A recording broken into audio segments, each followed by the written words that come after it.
तिलक लगा के मिट्टी का तू फांसी आज लगा ले, ओ तिलक लगा के मिट्टी का तू फांसी आज लगा ले, तुझ में जो चिंगारी है उस शोला आज बना ले। जान लगा के खेल खिलाड़ी, ओ जान लगा के खेल खिलाड़ी, साथ हमेशा स्पोर्ट्स इंडी, शान बढ़ा तू रहे अगाड़ी, जीत की भाषा स्पोर्ट्स इंडी।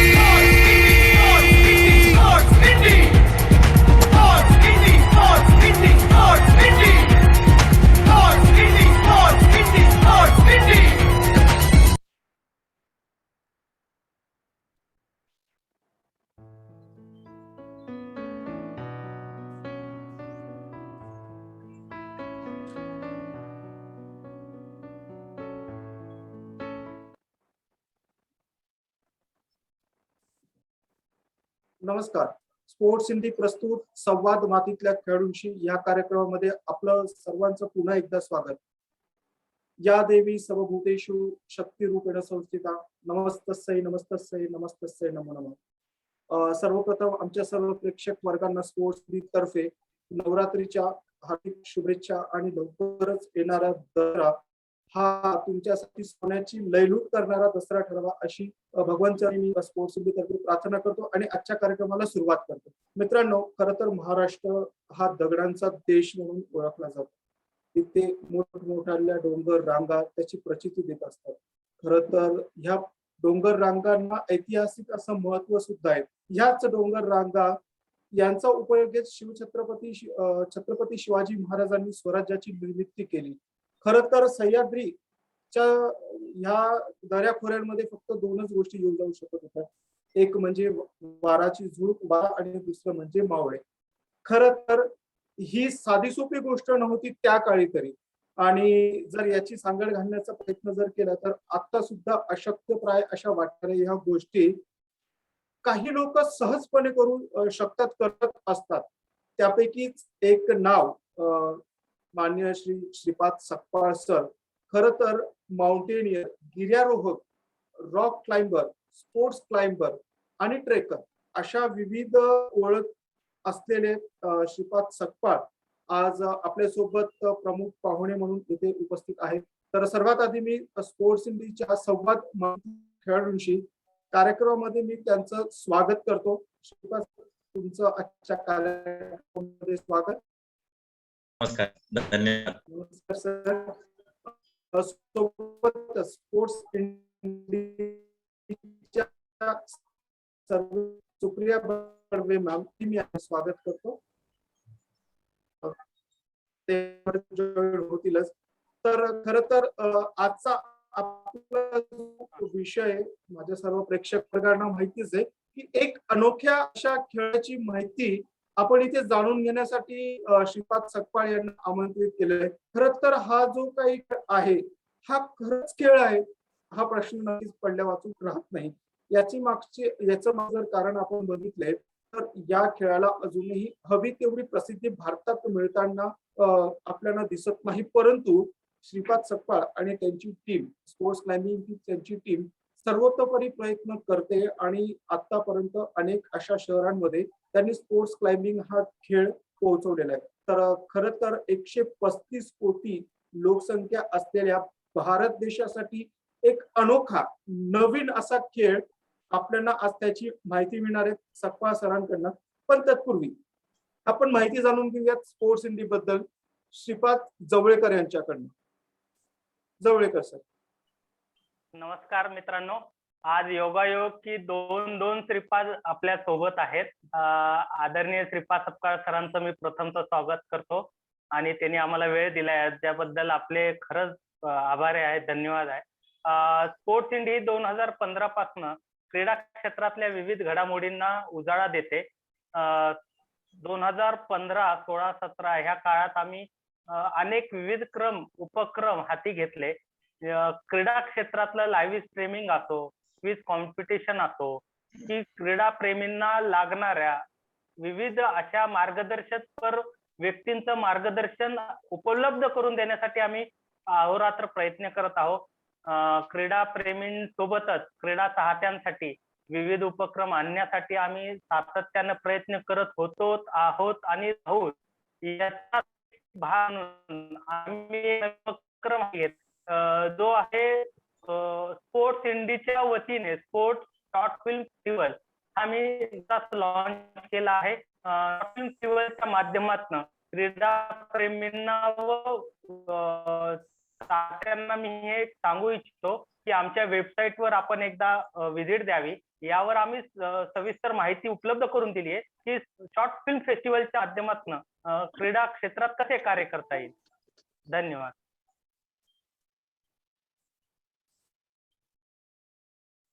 धन्यवाद श्रीपाद सर. तर स्पोर्ट्स इंडीच्या सर्व सुप्रिया बडवेराम या पण आज इथे जॉईन झालेले आहेत. तर मी त्यांचंही आजच्या कार्यक्रमामध्ये स्वागत करतो. वेलकम बडवेराम. Thank you Jitendra, thank you. आणि खरं म्हणजे बडवी मॅडमांना यांना सुद्धा स्पोर्ट्स क्लाइम्बिंग ह्या स्पोर्ट्स बद्दल या खेळाबद्दल अधिक जाणून घ्यायची खूप इच्छा होती. म्हणून त्या आज वेळात वेळ काढून मुंबईला असताना सुद्धा त्या आज आपल्याला जॉईन होत आहे. Thank you very much ma'am. Yes, thank you sir. Just तर looking forward to listen from Shripad ji. खूप मला आवडेल, खूप ऐकायला उत्सुक आहे मी त्याबद्दल. येस. नक्कीच मॅम.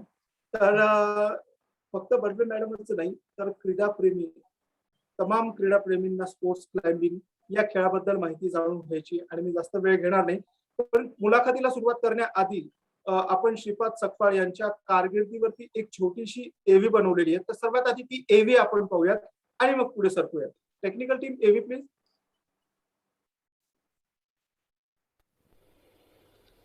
महाराष्ट्राच्या महतीला प्रणाम करताना कवी कुसुमाग्रजांनी त्यांच्या कवितेत लिहिलंय, राकट देशा कणखर देशा दगडांच्या देशा, प्रणाम घ्यावा माझा हा श्री महाराष्ट्र.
जवळेकर यांचं मनःपूर्वक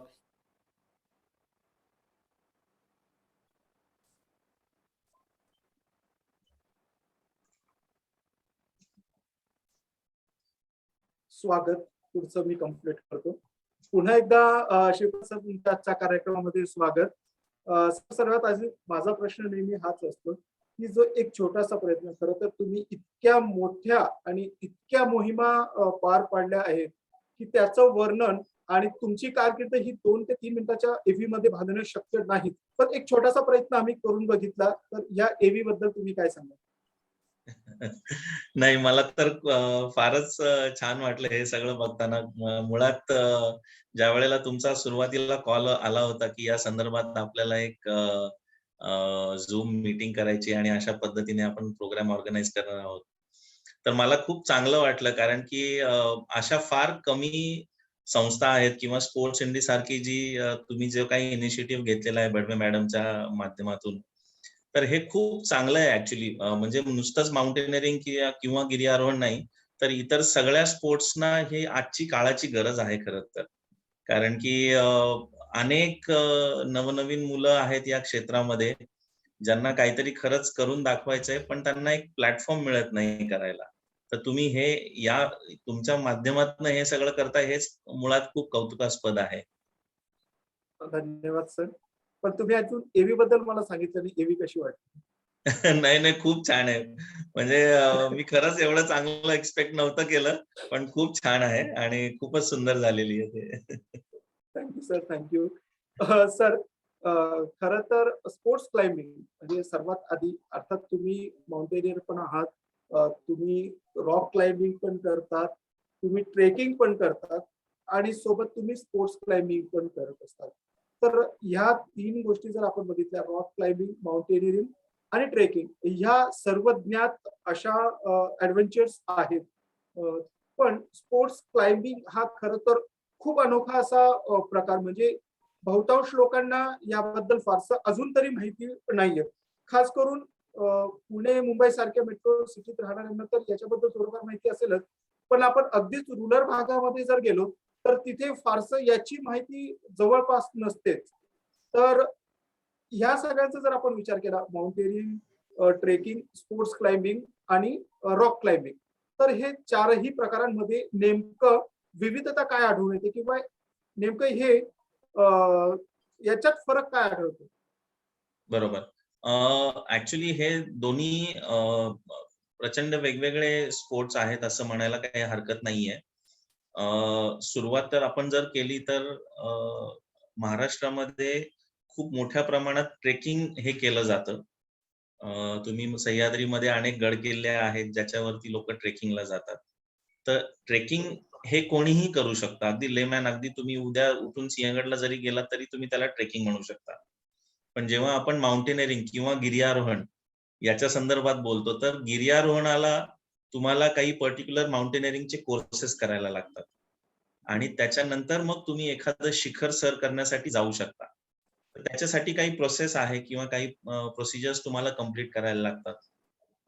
आपल्याकडे जी शिखर संस्था आहे, इंडियन माउंटेनिअरिंग फाउंडेशन, त्यांच्या माध्यमातून तुम्हाला एखादं गिर्यारोहणातलं जे काही शिखर आहे, ते तुम्हाला जर शिखर सर करायचं असेल, तर त्यांच्या थ्रू तुम्हाला जायला लागतं आणि त्याच्या आधी तुम्हाला माउंटेनिअरिंगचे कोर्सेस करायला लागतात.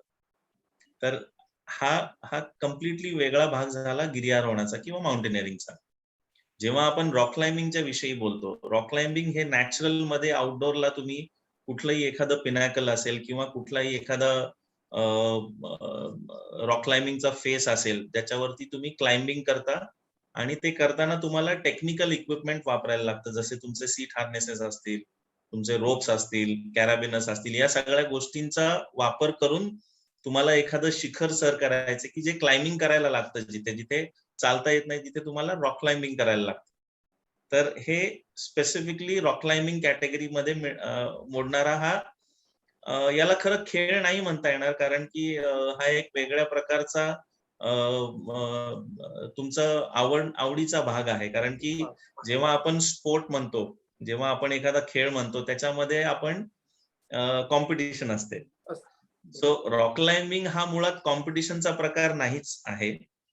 आणि त्याच्याकडे जेव्हा एक आपण छंद, स्पोर्ट क्लाइम्बिंग म्हणतो, ज्याच्याकडे आपण छंद म्हणून पाहू शकतो रॉक अगदी क्लाइम्बिंग. बरोबर आहे. छंद म्हणून आपण याच्याकडे बघतो.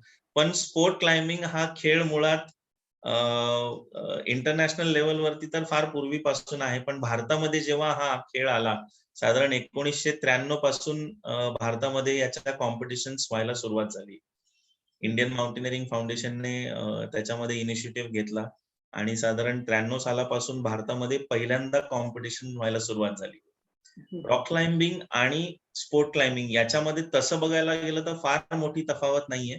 फक्त रॉक क्लाइम्बिंग हे नॅचरल मध्ये आउटडोर मध्ये होतं आणि स्पोर्ट क्लाइम्बिंग मध्ये तुम्हाला एका आर्टिफिशियल वॉल वरती क्लाइम्बिंग करायला लागतं.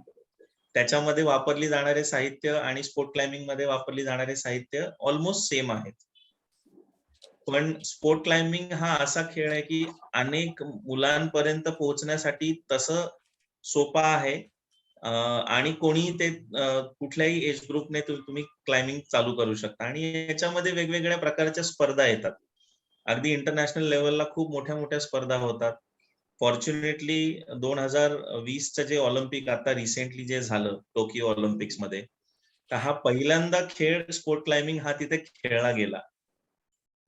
तर तसं बघायला गेलं तर स्पोर्ट क्लाइम्बिंगला ही सुरुवात आहे.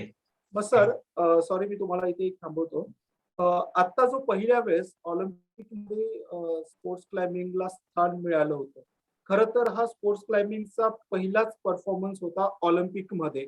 सर, ऑलिम्पिकमध्ये प्रवेशानंतरच्या स्पोर्ट्स क्लाइम्बिंग समोरच्या समस्या नेमका कोणत्या जाणवल्या? खरं तर समस्या तशा भरपूर आहेत स्पोर्ट क्लाइम्बिंग मध्ये, ते इतर खेळांमध्ये पण असतात. पण मी I will put it in a positive way, कारण की स्पोर्ट क्लाइम्बिंग या खेळांमध्ये भारतामध्ये खूप चांगले चांगले खेळाडू आहेत, खूप गुणवान खेळाडू आहेत.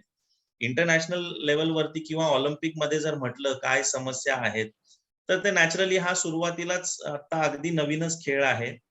याच्यामध्ये आता जो पुढच्या वेळेला जो काही ऑलिम्पिक होणार आहे 2024चं जे फ्रान्समध्ये ऑलिम्पिक होणार आहे, त्याच्यामध्ये पण हा खेळ ऑलरेडी इन्क्लूड झालेला आहे आणि त्याच्यामध्ये कशा पद्धतीने तो खेळला जावा याच्यामध्ये पण आता बरेचसे चेंजेस झालेले आहेत. कारण की आताचे जे ऑलिम्पिकमध्ये जे काही मेडल ज्यांना मिळाले ते अनएक्सपेक्टेडली खूप वेगळे खेळाडू होते आणि जे खरंच जे ज्यांना अपेक्षित होतं मेडल त्यांना अनफॉर्च्युनेटली कोणालाच नाही मिळालं. तर त्याच्यातले बरेचसे रूल्स वगैरे त्यांनी इम्प्लिमेंट जे करायला पाहिजे होते ते झाले नाही. आणि याच्यावरती जे इंटरनॅशनल फेडरेशन आहे आमचं स्पोर्ट क्लाइम्बिंगचं, जे IFSC ज्याला म्हणतो, international federation of sport climbing, तर याच्यामध्ये याविषयी वरती बऱ्याचशा चर्चा झाल्या आणि त्याच्यातनं बरेचसे मुद्दे पुढे आले आणि ते पुढच्या ऑलिम्पिकमध्ये नॅचरली ते चेंजेस होणार आहेत आणि ही खूप चांगली गोष्ट आहे. आणि नुसतंच ऑलिम्पिक्स नाही तर याच्यामध्ये याचे वर्ल्ड कप पण होतात, वेगवेगळ्या इंटरनॅशनल कॉम्पिटिशन्स पण होतात. युरोपमध्ये आणि अमेरिकन कंट्रीजमध्ये हा खूप फेमस खेळ आहे आणि एशियन कंट्रीज मध्ये कम्पॅरेटिव्हली थोडासा नवीन खेळ आहे हा. म्हणजे गेली 20, 22, 25 वर्ष हा भारतामध्ये खेळला जातोय. पण आता कुठे याला सुगीचे दिवस आलेत असं म्हणायला हरकत नाहीये, कारण की भारतामध्ये आणि स्पेसिफिकली पुण्यामध्ये आज आपल्याकडे खूप मोठ्या संख्येने इंटरनॅशनल खेळाडू आहेत आणि नॅशनल चॅम्पियन आहेत स्पोर्ट क्लाइम्बिंग या खेळामधले. नक्कीच सर. मग अशी अपेक्षा करायला हरकत नाही की पुढच्या म्हणजे 2024-25 मध्ये येणाऱ्या ऑलिम्पिक स्पर्धांमध्ये स्पोर्ट्स क्लाइम्बिंग या खेळ प्रकारात भारतातील खेळाडू सुद्धा पाहायला मिळू शकतात. नक्कीच.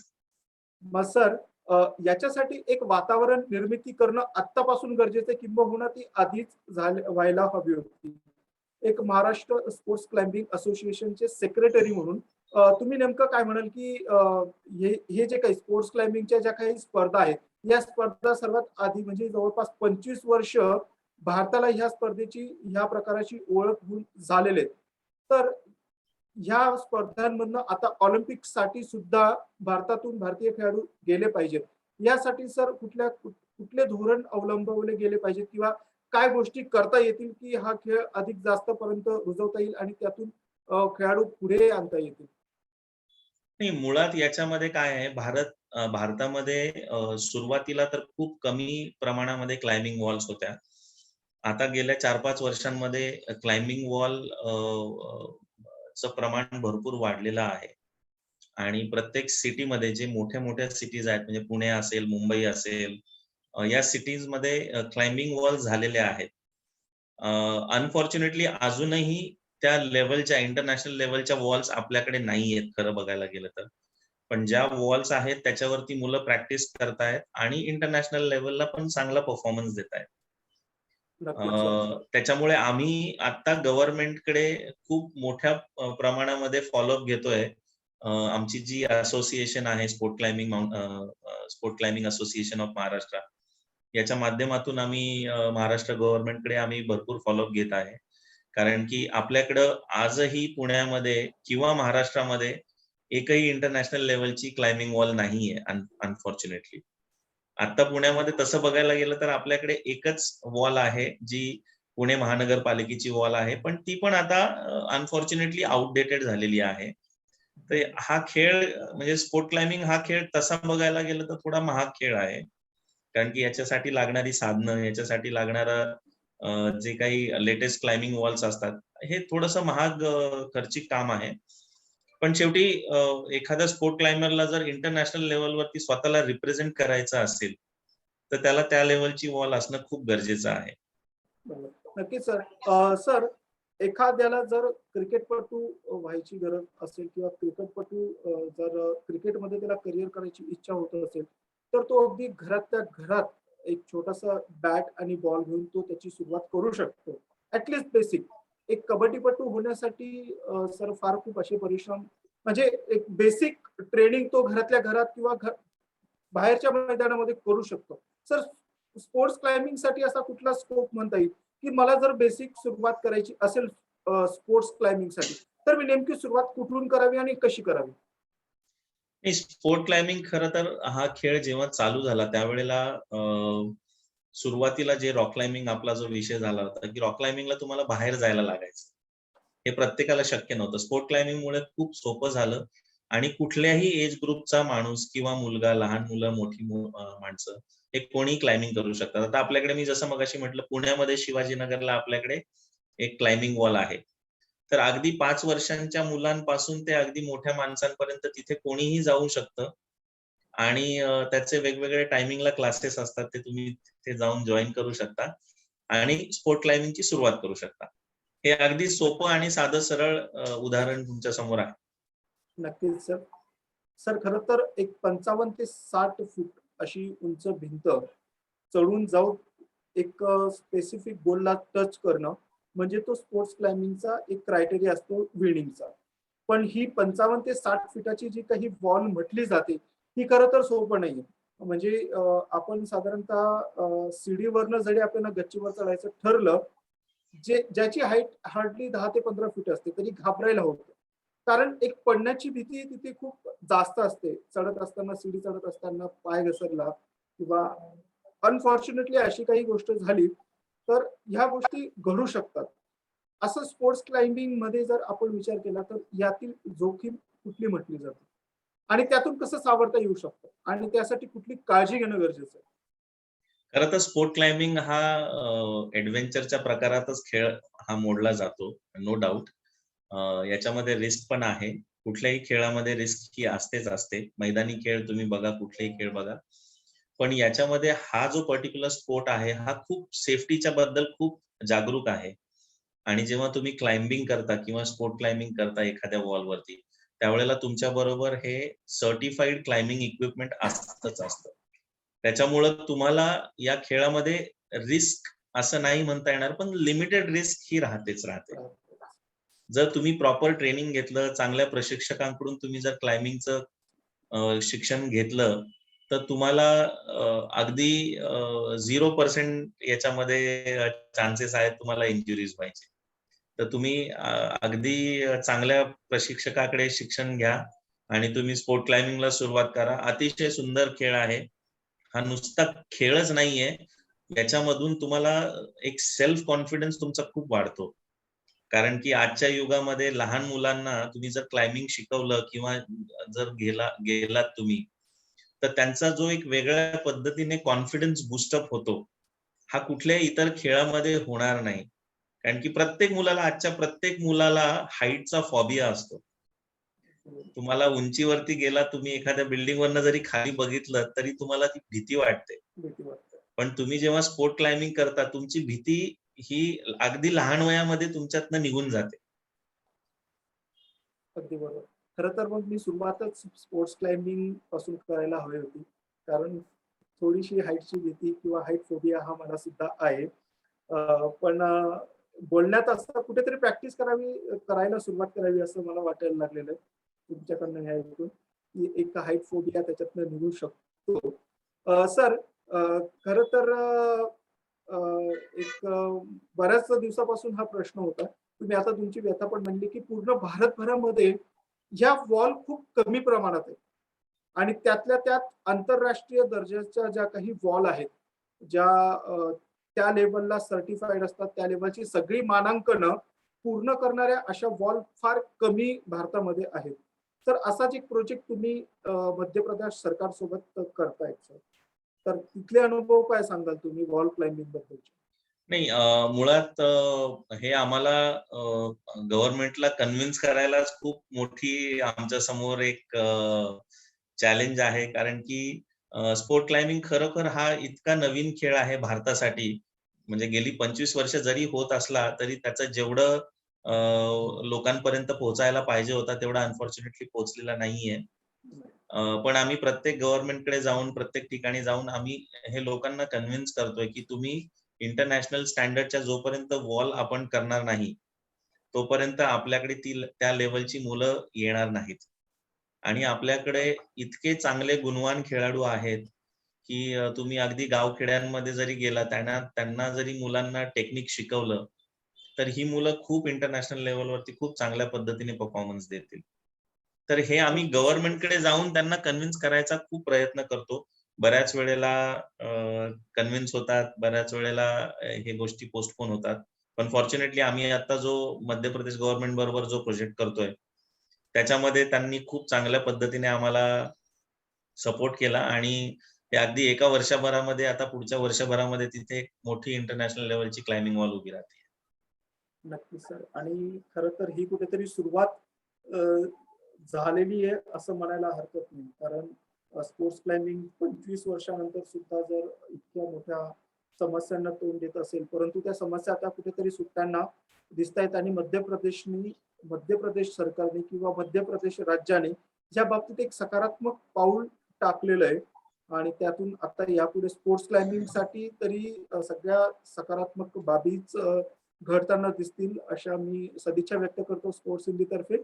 सर, स्पोर्ट्स क्लाइम्बिंग एक खेळाडू जर सोडला तर अजून कुठल्या क्षेत्रामध्ये करिअर करण्याच्या संधी उपलब्ध होऊ शकतात किंवा होतात आणि त्यासाठी काय काय करता येऊ शकतं? वेल, स्पोर्ट क्लाइम्बिंग खेळामध्ये जर आपण सुरुवातीला म्हटलं करिअरची संधी, तर ही खूप चांगल्या पद्धतीने एक संधी आहे. महाराष्ट्रामध्ये आणि भारतामध्ये आज खूप मोठ्या प्रमाणात क्लाइम्बिंग वॉल्स येत आहेत. पण तेवढ्या प्रमाणात आत्ताशी खेळाडू कुठे घडायला सुरुवात झाली आहे. आणि ते जर प्रमाण तुम्ही बघितलं तर याच्यामध्ये जे प्रशिक्षक आहेत, यांचा रेशो फार कमी आहे. जर तुम्ही स्पोर्ट क्लाइम्बिंग खेळायला सुरुवात केली खेळायला आणि पुढे जाऊन तुम्ही प्रशिक्षकाच्या भूमिकेमध्ये जर तुम्ही कामाला सुरुवात केली, तर तुम्हाला खूप चांगल्या अपॉर्च्युनिटीज आहेत आणि याचा फायनान्शियली पण यांना खूप प्रत्येक खेळाडूला आणि प्रशिक्षकाला खूप चांगल्या पद्धतीने उपयोग होईल याचा.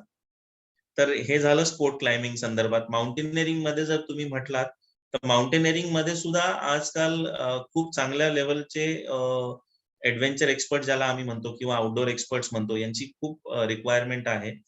त्याच्यासाठी तुम्हाला माउंटेनिअरिंगचे कोर्सेस करायला लागतात. बेसिक माउंटेनिअरिंग कोर्स आहे, ॲडव्हान्स माउंटेनिअरिंग कोर्सेस आहे. तर अशा पद्धतीने तुम्ही जर माउंटेनिअरिंगचे कोर्सेस केले, की जे हिमालयात 1-1 महिन्याचे कोर्सेस होतात, हे केल्यानंतर तुम्हाला आज बऱ्याचशा प्रायव्हेट कंपन्यांमध्ये ॲडव्हेंचर ॲक्टिव्हिटी ऑर्गनायझर म्हणून तुम्हाला जॉब मिळू शकतो.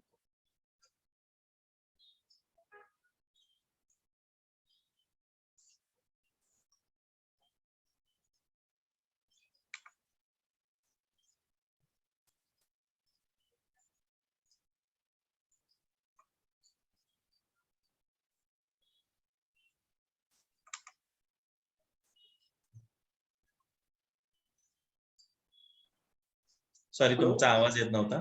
हा, सर, आता आपण फोटो बघत होतो काही. खरं तर तुमचे माउंटेनिअरिंगचे खूप लहानपणाचे, खूप कमी वयात असतानाचे फोटो आपण बघतोय आणि गोंडसचा श्रीपाद सकपाळ आपल्याला त्या फोटोमध्ये पाहायला मिळतोय सर. सर, कुठे भीती वाटली होती सर की एक इतका नाजूक पर्सनॅलिटी किंवा एक गोंडस बाळ आणि तो आता माउंटेनिअरिंग करतोय किंवा उंच उंच अशा शिखरांवर तो जाऊन पोहोचणारे अनेक अशा मोठमोठ्या मोहिमा तो करणारे. सर, कुठे भीती वाटली होती कधी सुरुवातीच्या काळामध्ये? नाही, ऍक्च्युली ही माझी भीती एका इन्सिडेंट, मी तुम्हाला छोटासा इन्सिडेंट सांगू इच्छितो.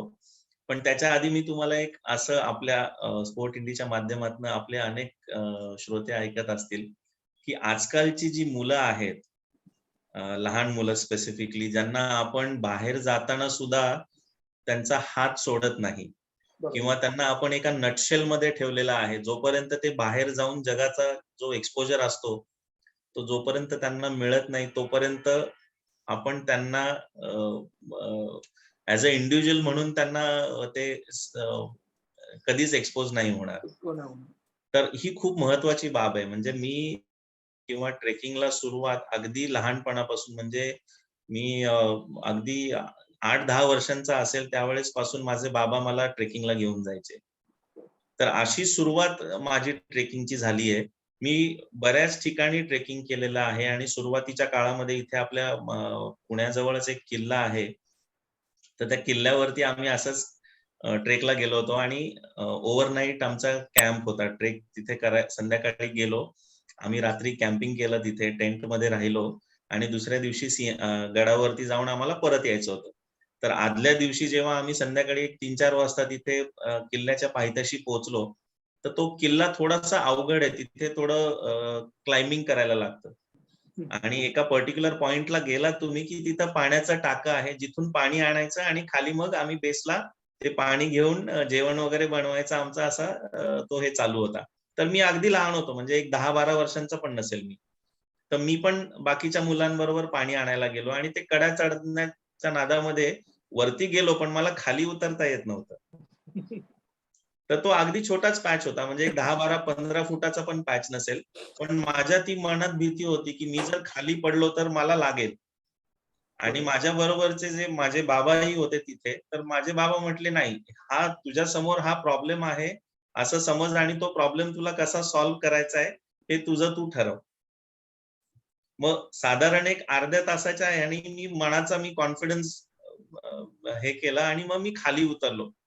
पण हे जे मला ऑन साइट शिक्षण मिळालं, हे मला कुठेच मिळालं नसतं. किंवा आजकालच्या काळातले जे पेरेंट्स आहेत, हे खूप घाबरतात आपल्या मुलांना बाहेर, म्हणजे ट्रेकिंगला पाठवणे तर ही खूप दूरची गोष्ट आहे.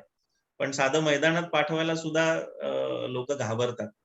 तर हा जो काही अनुभव आहे, हे तुम्हाला अनुभवाचे बोलत, म्हणजे ह्याच्यातनंच तुम्हाला ह्या गोष्टी शिकायला मिळतात.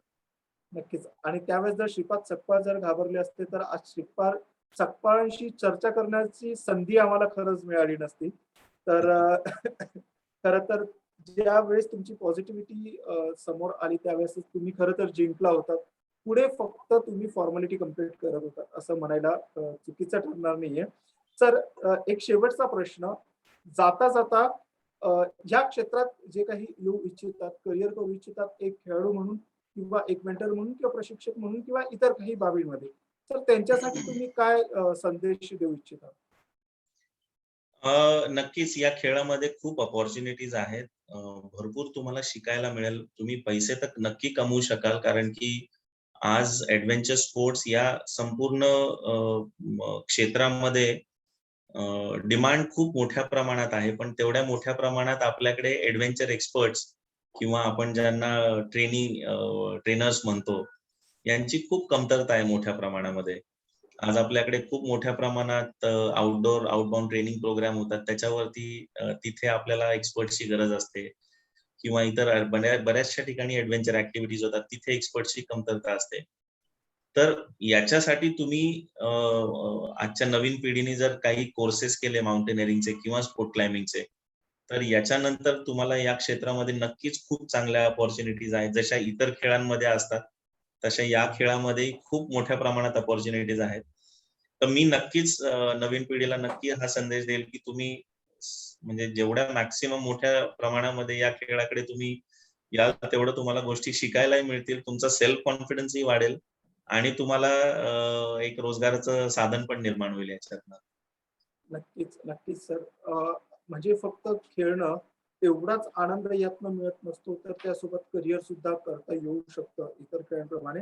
फक्त यात फरक असा आहे की ह्यामध्ये सध्या तरी स्पर्धा कमी आहे. तर हाच एक योग्य वेळ आहे या क्षेत्र निवडण्याची आणि त्यात करिअर करण्याची. तर श्रीपाद सर, तुमचं एकदा पुण्या स्पोर्ट्स इंडीच्या वतीने मी आभार मानतो की तुम्ही आज वेळात वेळ काढून या कार्यक्रमात उपस्थित राहिलात. आणि मित्रांनो, सर्वात महत्वाचं तुम्हाला एकच सांगणं की स्पोर्ट्स क्लाइम्बिंग ह्या विषयावरती आपण पूर्ण 4 एपिसोड, पूर्ण 1 महिना स्पोर्ट्स क्लाइम्बिंग या विषयावरती घेणार आहोत. फक्त हेतू हाच आहे की स्पोर्ट्स क्लाइम्बिंग हा एक खेळ जास्तीत जास्त लोकांपर्यंत पोहोचावा, त्याबद्दलची जागरूकता निर्माण व्हावी आणि लोक या खेळाकडे सुद्धा वळावेत. फक्त एक स्पर्धा म्हणून नव्हे, एक खेळाडू म्हणून नव्हे, तर एक छंद म्हणून सुद्धा तुम्ही इथे येऊ शकतात. हा खेळ, हा स्पोर्ट्स तुम्ही एन्जॉय करू शकता. तर श्रीपाद सर, पुन्हा एकदा तुमचा धन्यवाद स्पोर्ट्स इंडीच्या वतीने. आणि मी धन्यवाद सर. मी जातोय आता सुप्रिया बडवे मॅम यांच्याकडे. बडवे मॅम, स्पोर्ट्स क्लाइम्बिंगचं इतिहास, सद्यस्थिती आणि त्यातल्या करिअरच्या संधी याबद्दल काय म्हणाल?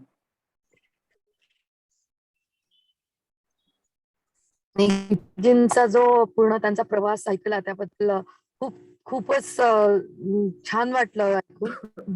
जेव्हा तुम्ही कुठल्याही प्रत्येकाच्या जीवनामध्ये मला वाटतं की भीती हा एक मोठा फॅक्टर असतो आणि सेल्फ कॉन्फिडन्स. मग तुम्ही कुठलाही क्षेत्र निवडा तुमच्या रोजच्या जीवनामधलं, कुठल्याही कुठे जायचं असेल तेव्हा, तर त्याच्यावर त्या भीती, सेल्फ कॉन्फिडन्स गेन करत जेव्हा तुम्ही कुठली गोष्ट धैर्याने आणि एक चॅलेंज म्हणून स्वीकारता आणि मग ती निभावता, तर तुम्हाला मग त्याच्यातून नक्कीच चांगलं यश मिळत जातं.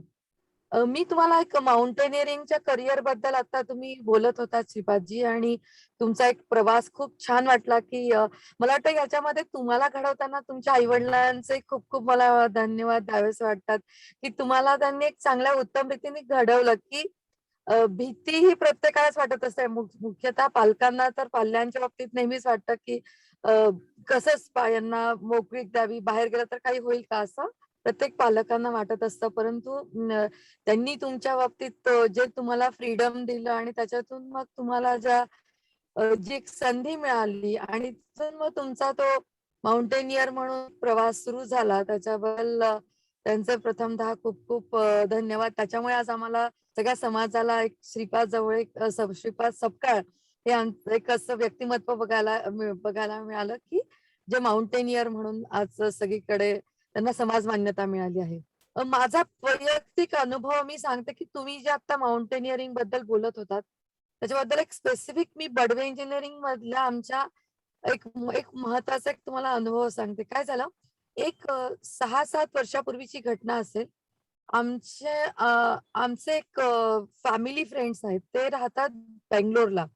त्यांचे काही त्यांचे गेस्ट महाबळेश्वर आले होते आणि महाबळेश्वरवरून ते निघाले आणि निघाल्यानंतर महाबळेश्वरचा तो जो घाट आहे तिथे काय झालं कोणास ठाऊक, त्यांच्या गाडीला अपघात झाला. अपघात झाला म्हणजे काय झालं, ती गाडी डायरेक्टली तिथली ती जी खोल दरी आहे तिथे ती गेली आणि दरीत ती खाली खाली गाडी पडल्यावर परमेश्वराची कृपा असेल किंवा काय माहिती, परंतु ती जी फॅमिली होती त्याच्यातली ते सगळेजण, त्या गाडीतल्या लोकांना काही झाली नाही, काही इजा नाही झाली, काही नाही. ती गाडी पडली त्या दरीमध्ये. आणि काय झालं की आमच्या फॅमिली फ्रेंडचे जे होते, जे बेंगलोरहून ते गेस्ट होते, त्यांना मला फोन आला की 2 दिवस झाले ते निघाले पण अजून काही कळत नाहीये, त्यांचा काही फोन लागत नाही, काय झालं. मग आमच्याकडे एक टीम होती बडवे इंजिनिअरिंगची, त्यांना आम्ही सांगितलं. त्यांनी सगळ्यांनी शोधाशोध सुरू केली, कुठे गेले, काय झालं, किती वाजता निघाले. सगळी टीम पूर्ण कामाला लागली आणि सगळं मग पोलीस तक्रार झाली, सगळीकडे शोधाशोध चालू झाली. कुठे ऍक्सिडेंट झाले का काय, काही पत्ता लागेना. रोड ऍक्सिडेंट मध्ये कुठे काही त्याचा मागमूसही लागला नाही. आणि पण मग शेवटी मग थोड्या वेळाने एक असा कळलं की एक गाडीचा असा ती खोल दरीमध्ये जाऊन पडलीये. मग आम्ही तिथे, आणि मग नंतर ना रात्री आम्ही पूर्ण रात्रभर आमची टीम जागी होती आणि काय झालं, रात्रीच्या नीरव शांततेमध्ये त्यांचे आवाज यायला लागले की वाचवा वाचवा म्हणून, आम्ही इथे आहोत.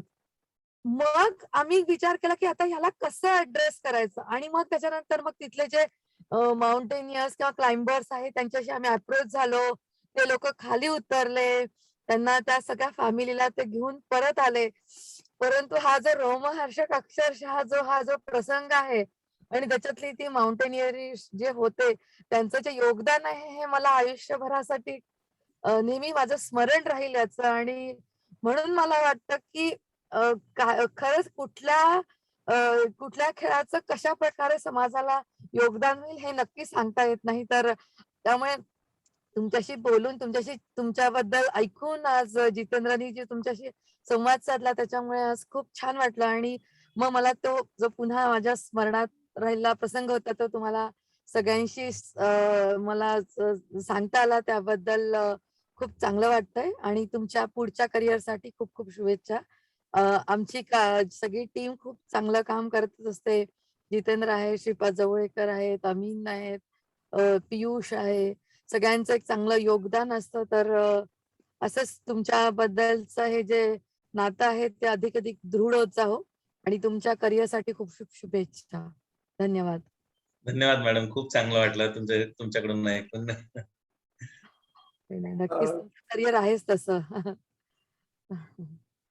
खर तर ते माउंटेनियर्स एक हिरोच ठरले होते वेगळ्या अर्थाने, कारण 6 ते 7 लोकांचे प्राण त्यांनी वाचवले होते. आणि मॅडमांनी एक जाता जाता चांगलं सांगितलं की खेळ फक्त खेळत राहणं गरजेचं आहे. त्याचं योगदान हे फक्त खेळात नव्हे तर सामाजिक जीवनात वावरताना सुद्धा होऊ शकतं. याचं उत्तम उदाहरण आपल्याला आताच एक घटना वडवे मॅम यांनी शेअर केली त्यातनं पाहायला मिळते. आणि हेच योगदान आपण अजून जास्तीत जास्त लोकांपर्यंत पोहोचवण्याचा प्रयत्न संवाद मातीतल्या खेळाडूंशी ह्या कार्यक्रमांतर्गत करत राहणार आहोत. तर इथेच वेळ झालेली आहे. आजची मुलाखत थांबवण्याचं पण खूप छान वाटलं श्रीपाद सर स्पोर्ट्स क्लाइम्बिंग बद्दल जाणून घेत असताना. पण आत्ताच स्पोर्ट्स क्लाइम्बिंगचा हा फक्त ट्रेलर होता, कारण अजून याच्यावरती 3 एपिसोड वेगवेगळ्या विषयांवरती आपण इथे करणार आहोत. आणि ते नक्कीच तुम्ही स्पोर्ट्स इंडिया फेसबुक चॅनलवर लाईव्ह पाहू शकणार आहेत आणि झूमला तुम्ही ऍड होऊन पाहू शकणार आहात. तर माहिती आहे की तुम्ही नक्कीच पुढच्या मंगळवारची वाट बघत असाल, पुढच्या कार्यक्रमाची वाट बघत असाल, कारण नक्कीच नवीन असा एक खेळ आहे आणि त्या नवीन एपिसोड बद्दल काय माहिती असणार आहे याची उत्सुकता मला सुद्धा लागून आहे. तर मी सुद्धा पुढच्या मंगळवार येण्याची वाट बघेल तुमच्यासारखीच. तर मित्रांनो, पुन्हा एकदा भेटूयात पुढच्या मंगळवारी नवीन विषयांसह, नवीन पाहुण्यांसह. तोपर्यंत धन्यवाद.